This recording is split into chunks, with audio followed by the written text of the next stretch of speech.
Astaghfirullah.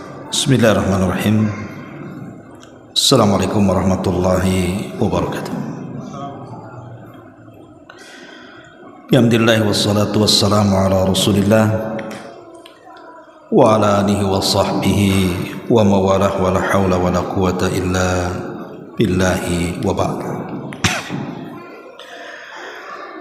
Alhamdulillah, segala puja dan puji hanya milik Allah subhanahu wa ta'ala. Salawat dan juga salam kita hadiahkan kepada Rasul kita Nabi besar Muhammad sallallahu alaihi wa ala alihi wasallam.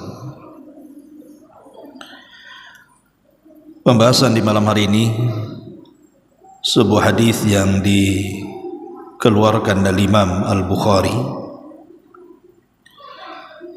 dari hadis Abdullah ibnu Umar radhiyallahu anhu.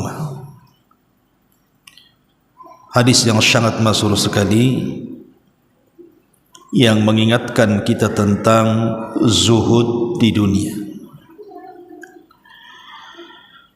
Kita baca hadisnya. An Ibni Umar radhiyallahu anhu qala akhadha Rasulullah sallallahu alaihi wasallam bimankibi wa kana Ibnu Umar faqala sallallahu alaihi wasallam kun fid dunya ka'annaka gharib aw 'abiris sabil. Faqala Ibnu Umar radhiyallahu anhuma idza amsayta fala tantadiris sabaha wa idza asbahta fala tantadiril masaa wa khudh min sihhatika limaradik wa min hayatika limautik. Rawahul Bukhari. Dari sahabat Ibnu Umar radhiyallahu anhuma dia mengatakan, Nabi sallallahu alaihi wasallam satu hari pernah memegang kedua bahu. Faqala Nabi sallallahu alaihi wasallam, maka Rasul mengatakan, kun fid dunya ka'annaka gharib. Jadilah di dunia seolah-olah engkau adalah orang asing. Aw 'abiru sabilin, atau lebih dalam daripada itu, abirus sabil, seperti orang yang sedang safar melintasi jalan. Kemudian Abdullah ibn Umar radhiyallahu anhuma mengambil manfaat dari sabda Nabi ini dan mengatakan, idza asbahta fala tantadiril masa. Afwan, idza amsayta fala tantadiris sabah wa idza asbahta fala tantadiril masa. Apabila engkau di waktu sore maka jangan menunggu di waktu pagi, dan apabila engkau di waktu pagi maka jangan menunggu sampai datangnya sore. Ambillah dari kesehatanmu sebelum masa sakitmu, dan ambillah dalam kehidupanmu sebelum datang kematian. Ma'asyiral muslimin wal muslimat rahimani wa rahimakumullah. Hadis ini adalah hadis yang agung yang mengajarkan kepada kita tentang zuhud. Apa itu zuhud? Nanti kita akan jelaskan beberapa perkataan salaf tentang ini. Kita akan sedikit memahami hadis ini kalimat per kalimat. Di sini Nabi sallallahu alaihi wasallam mengatakan kepada Ibnu Umar, kun fid dunya ka'annaka gharib. Jadilah Ibnu Umar di dunia ini seolah-olah engkau orang asing. Yang namanya orang asing, tentu dia tidak akan terikat hatinya dengan daerah yang dipijaknya. Seandainya umpamanya antum belum pernah ke Batam, tiba-tiba kemudian datang ke Batam, tidak ada kerabat satupun di sini, tidak ada keluarga, Tidak ada siapa-siapa yang mengenal kita. Tidak mungkin orang itu langsung betah dan kerasan. Pasti hatinya pun masih menimbang-nimbang apakah perlu tinggal di sini atau tidak. Itu disebut gharib, artinya orang asing. Tapi maksud Nabi SAW di sini artinya kehidupan dunia yang kita pijak ini Rasul mengistilahkan seperti orang asing. Maknanya bahwa seseorang tidak boleh mengikat hati dengan dunia, karena kita di daerah yang bukan daerah kita. Ini bukan tempat yang bukan tempat kita. Itulah makna gharib di sini. Dan lebih dalam daripada itu, Nabi SAW mengatakan au abiru sabilin, ataupun orang yang melintas jalan alias musafir.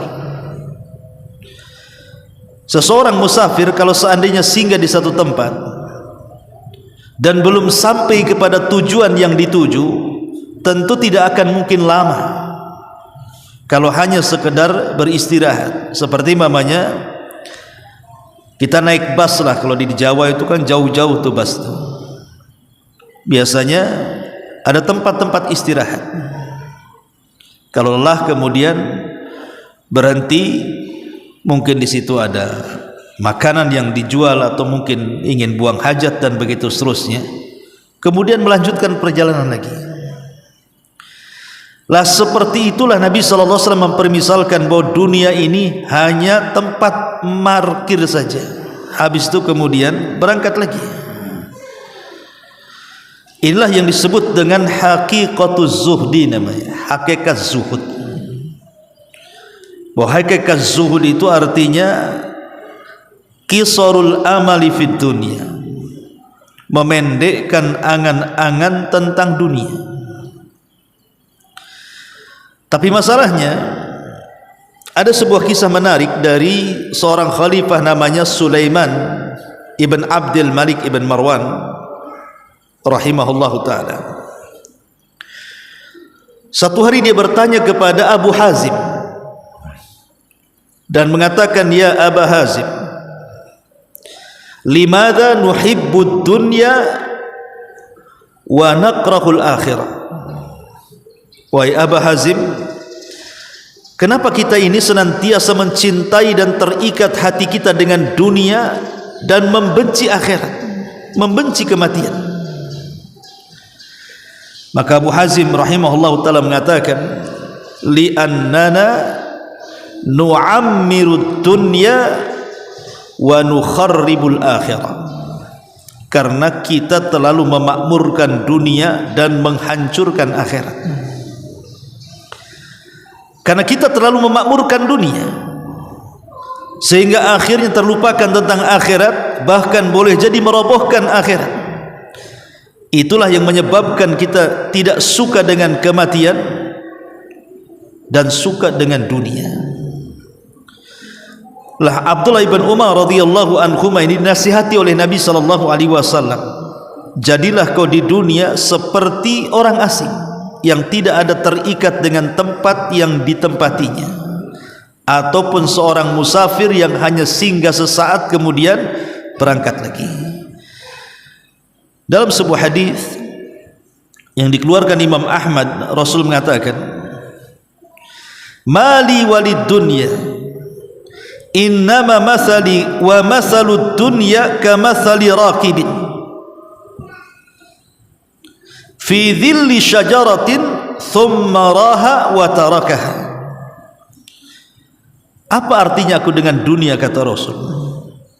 Sesungguhnya permisalan aku dan permisalan dunia itu seperti seseorang yang sedang mengendari sebuah kendaraan, kemudian dia singgah di sebuah pohon hanya untuk tidur sesaat. Setelah hilang rasa letihnya, maka dia pun meninggalkan pohon itu. Itulah dunia bagi seorang mukmin. Istirahat sebentar, kemudian berangkat lagi. Bahkan Ali radhiyallahu an dengan tegas mengatakan, inna dunya qad irtahalat mudbiratan wa innal akhirati qad irtahalat muqbilatan wa likulli minhuma banun fakunu min abna'il akhirati wa la takunu min abna'id dunya fa innal yawma amalun wa la hisab wa gadan hisabun wa la amal. Ali radhiyallahu anhu mengatakan, sesungguhnya dunia ini sungguh telah berlalu ke belakang dan akhirat akan berlalu ke depan. Pada tiap-tiap keduanya, dunia dan akhirat itu memiliki anak-anak. Maka jadilah anak-anak akhirat, jangan jadi anak-anak dunia. Karena hari ini di dunia adalah tempat amal bukan hisab, dan kelak di akhirat itu di akhirat itu tempat hisab dan tidak ada amal. Begitulah nasihat Ali radhiyallahu an kepada kita, jadilah anak-anak akhirat, jangan menjadi anak-anak dunia. Ma'asyiral muslimin yang dimuliakan Allah Subhanahu wa taala, baik kita masuk dalam perkataan Ibnu Umar. Jadi Ibnu Umar cerdas. Ketika dia dinasihati oleh Nabi SAW, wahai Ibnu Umar, jadilah di dunia seperti orang asing atau seperti seorang musafir. Apa kata Ibnu Umar? Idza amsayta fala tantadiri as-sabaha. Kalau engkau di waktu pagi, kalau engkau di waktu sore, jangan menunggu kematian sampai di waktu pagi. Karena antara sore dan pagi itu tidak ada yang tahu tentang kematian kita. Ataupun sebaliknya, idza asbahta fala tantadiril masa. Kalau kita berada di pagi hari, kita tidak tahu kematian apakah sampai sore hari atau tidak.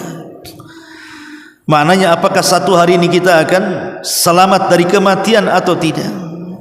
Makanya dalam hadis Bara bin Azib radhiyallahu anhu, Rasul sedang berjalan bersama beberapa para sahabat, kemudian melintasi kuburan. Dilihatnya di kuburan itu ada kerumunan. Maka Nabi SAW mendekati kerumunan itu. Rupanya ada orang yang sedang menguburkan jenazah.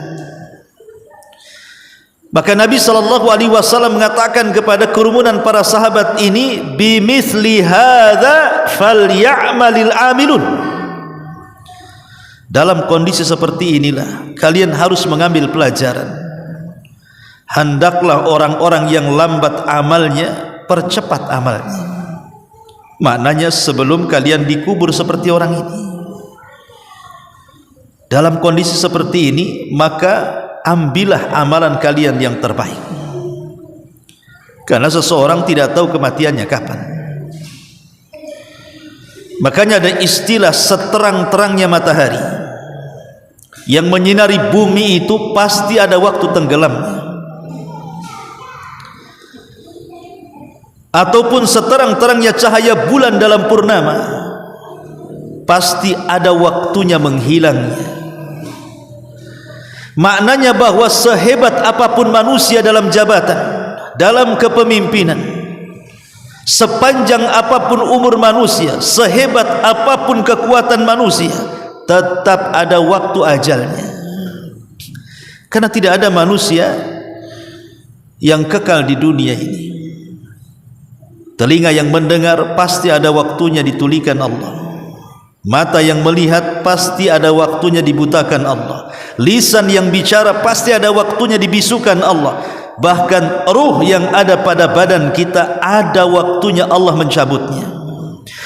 Itulah yang kemudian dinasihatkan oleh Ibnu Umar. Kalau kita di waktu sore beramal, karena kita tidak tahu kematian kita apakah sampai di waktu pagi atau tidak. Begitu juga ketika kita di waktu pagi, apakah kita masih selamat sampai di waktu sore? Tidak ada yang tahu. Karena kematian seseorang itu tidak melihat daerah. Ada orang Jawa ke Batam, mati di Batam. Ada orang Medan ke Batam, mati di Batam. Ada orang yang jauh-jauh mereka merantau ke Batam, mati di Batam, dikuburkan di Batam. Itulah yang difirmankan Allah Subhanahu wa taala, wa ma tadri nafsum bi ayyi ardin tamut. Jiwa itu tidak tahu tempat mana kematiannya. Banyak yang bercita-cita ingin mati di kampungnya, banyak yang bercita-cita ingin mati di Mekah, di Madinah dan di tempat-tempat suci lainnya. Tapi Allah takdirkan tidak sebagaimana keinginannya, karena jiwa itu tidak tahu di mana tempat dia meninggal. Wa ma tadri nafsun bi ayyi ardin tamut. Manusia tidak tahu di negeri mana dia mati. Makanya kenapa istilah para ulama ibrah itu bukan di mana kita mati. Mau di kampung, mau di Batam, mau di Mekah, mau di Madinah, mau di tempat-tempat manapun, mau di masjid, silahkan. Yang penting bagaimana cara matinya. Husnul khotimahkah atau su'ul khotimahkah? Itu masalahnya. Masyarul muslimin yang dimuliakan Allah Subhanahu wa taala. Makanya lihat perkataan Umar bin Abdul Aziz rahimahullahu taala yang mengatakan, ketika dia sedang menziarahi kubur kemudian menangis, dia mengatakan, ma aghna anni maliya halaka anni sultaniya. Duhai kiranya kekuasaan yang besar tidak ada guna kalau sudah datang kematian. Masyarul muslimin yang dimuliakan Allah Subhanahu wa taala. Baik, di antara faedah dari hadis ini kita akan petik satu persatu. Pertama, hadis ini mengajarkan al-hathu ala istighlali ayyamil umri fil a'mali salihati. Anjuran untuk memanfaatkan hari-hari, umur-umur yang kita masih sisa, gunakan untuk beramal saleh. Makanya Ibnu Umar mengatakan, ambillah waktu sehatmu sebelum sakitmu dan waktu hidupmu sebelum datang kematian. Maka yang pertama, hargailah sisa-sisa hari, sisa-sisa umur untuk beramal saleh. Ingat perkataan Fudail bin Iyad yang sering saya jelaskan. Ketika dia berjumpa dengan seorang kakek yang usianya 60 tahun. Apa kata Fudail? Ya fulan, kam umru? Wahai fulan, berapa umur? Maka Fudail ibn Iyad rahimahullahu ta'ala mengatakan situna. Orang ini mengatakan situna sanatan, 60 tahun wahai imam. Jadi Fudail bertanya, berapa umurmu? Berapa usiamu wahai kakek?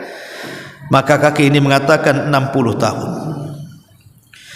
Maka Fudail ibn Iyad rahimahullahu ta'ala mengatakan, oh kalau begitu perjalananmu menghadap Tuhanmu itu sudah hampir dekat, karena sudah jauh melangkah. Sudah 60 tahun kau berjalan, artinya tujuanmu sudah hampir dekat. Fudail ibn Iyad mengingatkan soal kematian. Maka sang kakek mengatakan, ya imam, inna lillah wa inna ilaihi rajiun. Wa imam, bukankah kita semua datang dari Allah dan akan kembali kepada Allah? Maka Fudail ibn Iyad menganggukkan kepada dan mengatakan, ya, tapi wahai fulan, apakah engkau tahu makna inna lillah wa inna ilaihi rajiun? Maka sang kakek mengatakan, tidak tahu wahai imam. Idzan fassir lana, kalau gitu Pak, tafsirkan kepada kami. Maka Fudail ibn Iyad mengatakan, makna inna lillah artinya inna lillahi abdun. Makna daripada inna lillah, sesungguhnya kita kembali kepada Allah, kita datang dari Allah Subhanahu wa ta'ala, kita semua milik Allah. Artinya inna lillahi abdun, kita semua hamba Allah. Itu makna inna lillah, kita adalah hamba Allah. Adapun wa inna ilaihi rajiun, dan akan kembali kepada Allah Subhanahu wa ta'ala, artinya Allah akan bertanya dan meminta pertanggungjawaban tentang penghambaan kita kepada Allah. Artinya kita akan dimintai pertanggungjawaban tentang amalan kita di dunia. Kemudian sang kakek mengatakan, wahai imam, kalau seandainya teramat berat pertanggungjawabanku di hadapan Allah Subhanahu wa ta'ala, Lalu apa perkara yang bisa meringankan aku? Maka Fudail ibn Iyad mengatakan, selamatkan sisa umurmu. Kata Fudail ibn Iyad, selamatkan sisa umurmu, maka Allah akan mengampuni dosamu yang telah kau lakukan dan yang sedang kau lakukan. Maknanya Fudail ibn Iyad rahimahullah ta'ala mengatakan bahwa kalau Allah masih memberikan nafas bagi kita, fa'idha faraghta fansab, apabila kita selesai melaksanakan sebuah ibadah, lakukan ibadah yang lainnya, jangan sampai disia-siakan. Jadi yang pertama adalah dari perkataan atau dari hadis Ibnu Umar ini, kita didorong untuk memanfaatkan hari-hari dan waktu-waktu untuk beramal saleh. Yang kedua, dhammu tulil amali wal hathu ala taqsiri, celaan orang yang panjang angan-angannya dan seruan untuk memperpendek angan-angannya.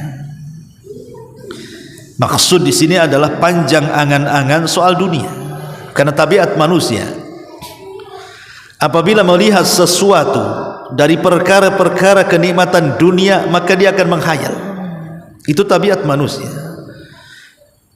Tengok kendaraan bagus, pengen punya. Tengok rumah yang bagus, kapan saya punya itu? Pengen perhiasan yang cantik, kapan aku bisa beli? Dan begitu seterusnya. Jadi manusia itu kalau melihat gemerlapan dunia, maka dia ingin menghendaki, itu disebut dengan tulul amal namanya. Pengen ini, pengen itu, dia niat nak terbang ke langit tapi tak ada sayap, sehingga ya hanya angan-angan saja. Lah angan-angan ini membahayakan, karena akan memalaskan ibadah kepada Allah Subhanahu wa taala. Makanya ada perkataan Ali radhiyallahu anhu, tetapi memang dilemahkan para ulama ya. Bahkan Syekh Albani menganggap maudhu gitu ya. Tapi kan masyhur di masyarakat, ulama mengatakan artinya benar, tapi lafadznya ini tidak benar. Apa itu? I'mal lidunyaka ka'annaka ta'isu abada wa'mal li akhiratika ka'annaka tamutu abada.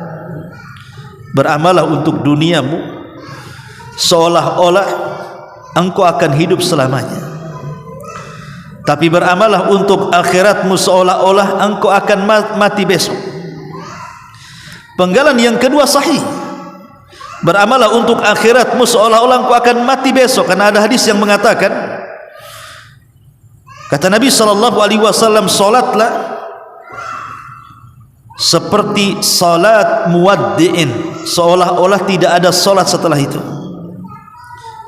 Jadi kalau kalimat beramalah untuk akhiratmu seolah-olah engkau akan mati besok hari, itu benar. Tapi penggalan kalimat pertama, beramalah untuk duniamu seolah-olah engkau akan hidup selamanya, ini kemudian dikritik para ulama maknanya.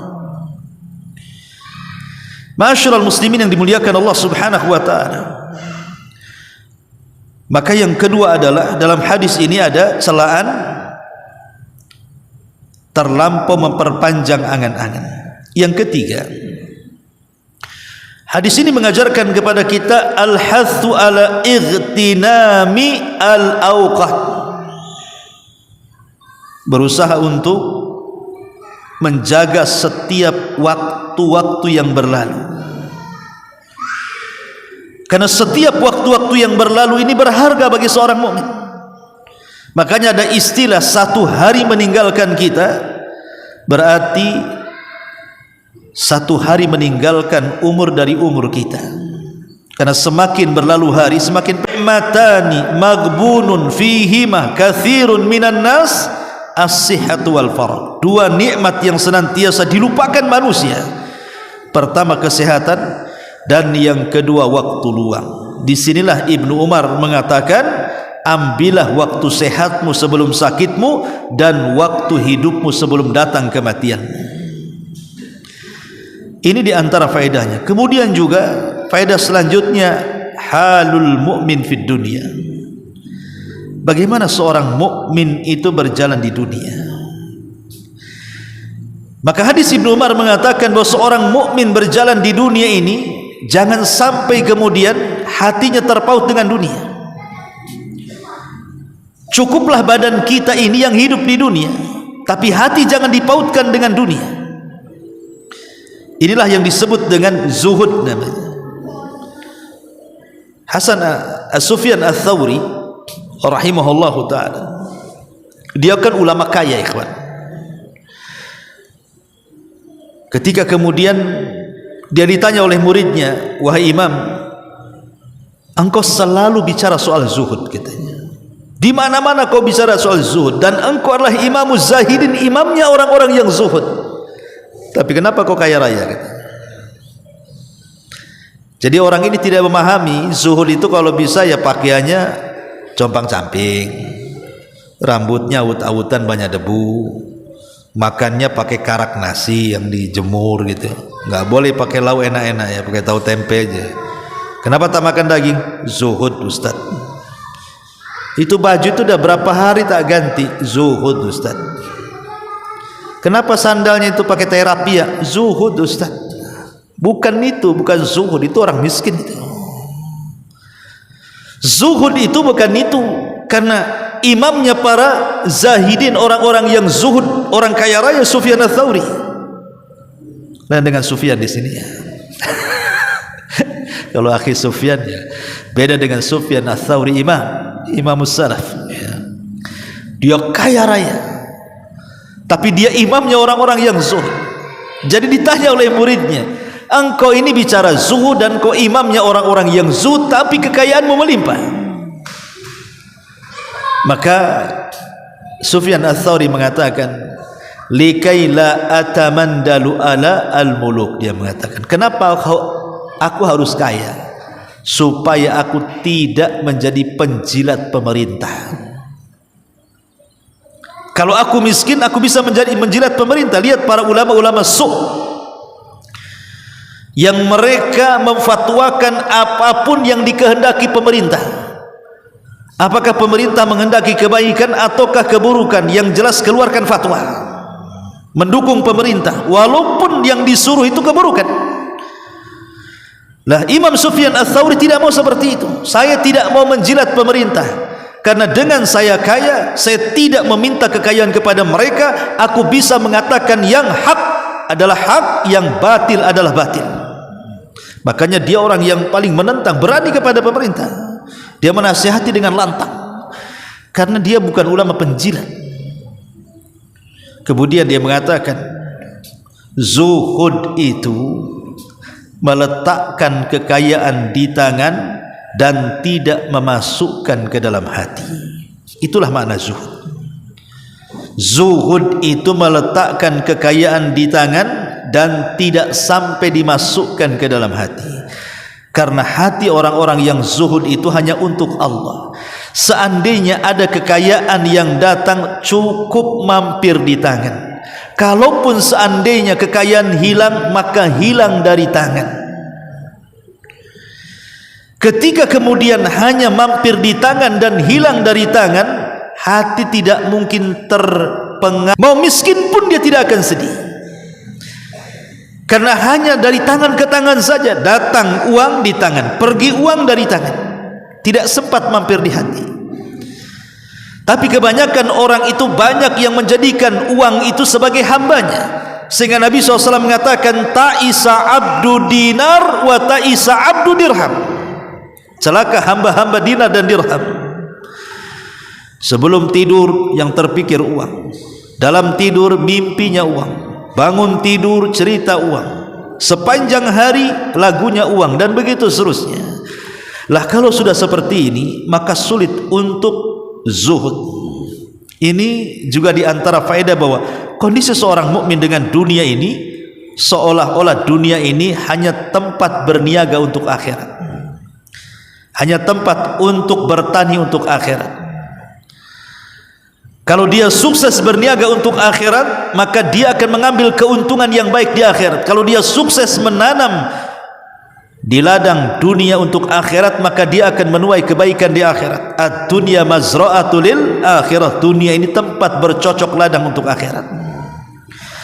Kemudian juga di antara faedah hadis ini al-hathu ala al-isti'dad lil akhirah, dorongan agar kita senantiasa mempersiapkan diri untuk akhirat yang kita akan hadapi. Ali radhiyallahu anhu ketika ditanya soal makna takwa, ya Amirul Mukminin, apa sih takwa itu? Maka Imam Ali radhiyallahu anhu mengatakan, at-taqwa itu al-khawfu minal jalil wal amalu bitanzil wal ridha bil qalil wal isti'dad li yaumir rahil. Kata Ali radhiyallahu anhu, takwa itu seseorang takut kepada Allah, kemudian beramal dengan apa yang telah diturunkan Allah, kemudian redha dengan apa yang diberikan Allah, kemudian persiapan untuk hari setelah kematian yang Allah tentukan kepada kita. Itulah takwa. 4 kalimat. Pertama, takut kepada Allah. Dengan adanya takut kepada Allah subhanahu wa ta'ala, maka kita akan berusaha mengamalkan apapun yang diperintahkan dan menjauhi apapun yang dilarang. Kemudian setelah itu redha dengan pemberian Allah, mau sedikit alhamdulillah ala kulli hal, mau banyak alhamdulillah bi ni'matihi tatimmus shalihat. Kemudian baru setelah itu mempersiapkan untuk setelah kematian. Itulah takwa, kata Ali. Maka dalam hadis ini adalah mengajarkan kepada kita tentang persiapan. Karena Rasul mengatakan kepada Ibnu Umar, jadilah engkau seperti orang asing ataupun seperti orang yang musafir. Kehidupan manusia tidak panjang, ikhwan. Emang berapa sepanjang-panjangnya kehidupan manusia itu? Orang kalau usia 35 tahun, berarti separuh kehidupannya sudah dijalani. Kalau antum yang usia 35 tahun, berarti separuh kehidupan antum sudah dilalui. Kalau usia 40 tahun, di antara antum berarti tidak akan lama dengan kematiannya, karena separuh lebih sudah kita lalui. Tapi anehnya di dunia ini, orang jauh daripada zuhud. Saya melihat ada orang-orang kaya yang sudah tua, yang usianya sudah kepala 6 ke atas, bahkan kepala 7 ke atas. Itu bukannya dia bersenang-senang dengan tabungannya yang sudah miliaran bahkan triliunan, kemudian dia lebih suka ke masjid, berzikir, membaca Al-Quran, persiapan untuk kematian. Ini tidak, makin disibukkan lagi dia, makin banyak kemudian usaha-usaha dan cabang-cabangnya, makin tidak pernah pula tinggal di masjid, tidak pernah hadir di majelis ta'lim. Kenapa seperti itu? Itulah terkadang ketika orang itu tergila-gila dengan dunia, maka yang tua menjadi muda. Yang menjadikan orang itu tua menjadi muda itu karena tulul amal. Seseorang itu panjang angan-angan dan juga takut dengan kematian. Dua perkara inilah orang tua menjadi muda. Kalau sudah angan-angannya kemana-mana soal dunia, kemudian takut dengan kematiannya, maka dia tidak pernah merasa tua dalam dirinya, hilang perasaan zuhudnya. Padahal Nabi SAW mengatakan kepada Ibnu Umar, jadilah di dunia seolah-olah engkau orang asing ataupun seperti seorang musafir. Ma'asyiral muslimin yang dimuliakan Allah subhanahu wa ta'ala. Kemudian juga di antara faedah ini, bagaimana baiknya seorang Nabi mengajarkan kepada kita cara mengajar manusia. Dengan cara apa? Bidharbil amthilati al-muqniati, dengan cara memberikan contoh yang memuaskan. Makanya kalau antum menjadi seorang pengajar, ya minimalnya bagi anak-anak kita lah, bagi anak-anak kita, bagi istri kita, bagi keluarga kita, maka cara mengajar yang baik, tirulah cara mengajar Nabi. Dengan cara apa? Memberikan contoh. Rasul memberikan contoh di sini. Karena kehidupan tidak akan lama, maka Rasul memberikan contoh seolah-olah engkau orang asing yang tidak terikat dengan dunia. atau seolah-olah seorang musafir yang hanya singgah sesaat kemudian pergi. Itu kan berikan contoh namanya. Maka ketika mengajar itu perlu memberikan contoh itu untuk takribul fahmi, mendekatkan sebuah pemahaman.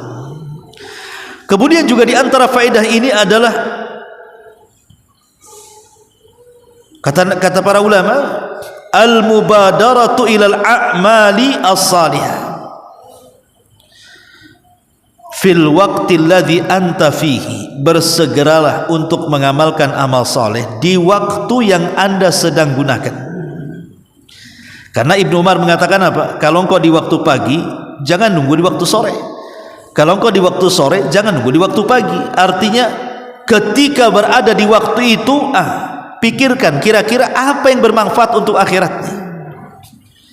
Kira-kira apa tuh? Karena kalau sekarang ini dengan adanya handphone, dengan adanya program-program dalam handphone, YouTube dan yang semacamnya itu, manusia dilalaikan ya kawan. Kadang-kadang satu hari dari pagi sampai sore dia melihat YouTube aja, entah apa yang dilihat.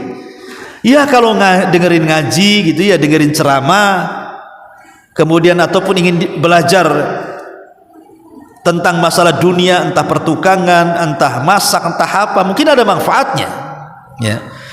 Tapi ada orang yang nonton itu, yang dari pagi sampai sore tidak lepas dari handphone, itu yang ditonton itu semua maksiat, musik ya, joget, film, sinetron dan macam-macam, lawakan apa pokoknya, naudzubillah. Nah ini kan tidak memanfaatkan waktu sebaik-baiknya. Harusnya waktu tentang singkatnya dunia. Dunia ini sangat singkat. Makanya sering saya istilahkan, singkatnya dunia ini lebih dipersingkat lagi dengan umur manusia. Dunia sudah singkat, disingkat lagi dengan umur manusia. Kita lihat ada orang yang 10 tahun meninggal, 20 tahun meninggal, 30 tahun meninggal, bahkan bayi yang baru brojol meninggal. Itu kan menunjukkan pendeknya dunia. Dan ketika itulah tegak kiamat baginya. Kata Nabi SAW, idza mata ahadukum faqad qamat qiyamatuhu, kalau meninggal salah seorang di antara kalian, maka tegaklah kiamat kepadanya. Kemudian yang terakhir tentunya, bahwa dunia bukan watanul mukminin, bukan tempat tinggal bagi orang-orang yang beriman. Nabi SAW mengatakan, ad-dunya sijnul mu'min wa jannatul kafir. Dunia ini penjara bagi orang-orang yang beriman, tapi surga bagi orang-orang kafir. Ketika Nabi SAW bersabda, dunia ini penjara bagi orang yang beriman dan surga bagi orang yang kafir, ada satu kisah. Jadi ada seorang ulama di Mesir namanya Ibnu Hajar al-Asqalani, Al-Hafidh Ibnu Hajar al-Asqalani, ma'ruf ya Ibnu Hajar, yang ngarang kitab apa namanya Bulughul Maram, itu Ibnu Hajar al-Asqalani. Yang ngarang kitab Fathul Bari, syarah daripada Sahih Bukhari, itu Ibnu Hajar al-Asqalani.